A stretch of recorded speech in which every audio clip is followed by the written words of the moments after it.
Assalamualaikum warahmatullahi wabarakatuh.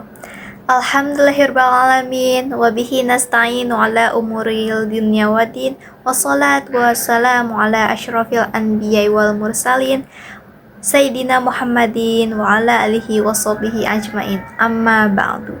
Teman-teman dan saudara-saudari yang disayangi dan dirahmati Allah Subhanahu wa taala, pernahkah merasa hati kita sedang lowbat? Rasanya itu ketika kita sedang sholat, kita merasa kurang khusyuk.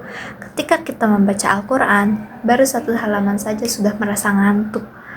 Atau bahkan lisan kita ini seringkali gampang untuk mengeluh, untuk mengumpat, ataupun menyalahkan keadaan.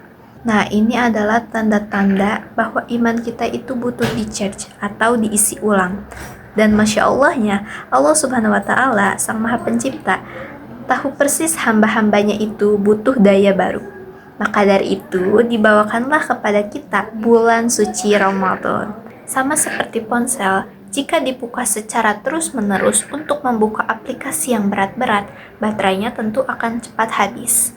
Sama halnya seperti hidup kita dihadapkan dengan urusan-urusan pendidikan, keluarga, pertemanan, ataupun urusan-urusan yang lainnya yang dapat menguras habis iman kita. Nah, iman kita ini diibaratkan seperti baterai yang ada di ponsel, yang lama-kelamaan akan mati total jika tidak di-charge. Allah Subhanahu wa Ta'ala telah mendesain bulan suci Ramadan ini dengan segala keistimewaannya, agar kita bisa terhubung kembali secara penuh atau full connection dengan Allah Subhanahu wa Ta'ala. Hubungan ini bisa terbentuk atau kita bentuk melalui yang pertama ada dengan puasa sebagai kabel pengisinya, di mana saat kita puasa ini kita diharuskan untuk menahan segala hawa nafsu. Yang kedua dengan Al-Quran sebagai arus listriknya. Dengan kita bertadarus dan memahami makna yang terkandung di dalamnya, kita akan sadar bahwa Al-Quran ini sebagai pedoman hidup kita. Dan yang paling istimewa di bulan ini yaitu malam Lailatul Qadar sebagai fast chargingnya. Di malam ini segala keberkahan, segala pahala itu dilipat gandakan. Nah, terdapat beberapa tips juga bagaimana kita sebagai seorang pelajar untuk men-charge iman kita. Yang pertama itu ada stop kebocoran daya atau menjaga lisan kita. Tak jarang kita menemukan anak muda di zaman-zaman sekarang ini gampang untuk mengeluarkan kata-kata kasar ataupun mengumpat dan membicarakan orang lain. Nah, dalam bulan suci Ramadan ini kita dilatih untuk mengurangi atau bahkan untuk menghilangkan kebiasaan buruk seperti yang tadi, seperti mengumpat, membicarakan orang lain. Yang kedua itu ada mengisi kegiatan dengan hal-hal yang positif.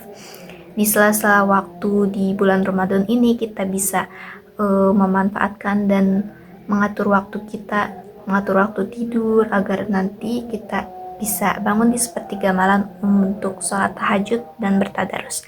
Setelah itu sahur, lalu kita bisa membantu orang tua dan tentunya belajar, meningkatkan ilmu pengetahuan kita. Dan yang terakhir, kita bisa mengajak teman-teman kita untuk beribadah secara bersama-sama, karena semangat orang untuk beribadah itu kan berbeda-beda.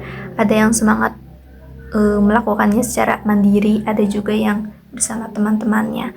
Nah, itu juga bisa kita gunakan untuk memperkuat, meningkatkan kualitas ibadah kita dengan beribadah bersama-sama dengan teman-teman kita. Bulan suci Ramadan ini hanya terjadi dalam sekali selama 1 tahun. Maka dari itu, jangan biarkan bulan suci Ramadan ini lewat begitu saja tanpa meninggalkan sesuatu yang berbekas di hati kita. Kita manfaatkan bulan suci ini sebagai jalan untuk memperbaiki hubungan kita dengan Allah Subhanahu wa Ta'ala, memperbaiki kualitas diri kita, merenungi kesalahan-kesalahan kita, dan mengisi ulang iman kita. Baik, mungkin cukup sekian dari saya. Mohon maaf bila ada kekurangan dan kesalahan ataupun kata-kata yang menyinggung, yang kurang berkenan. Billahi taufiq wal hidayah. Wassalamualaikum warahmatullahi wabarakatuh.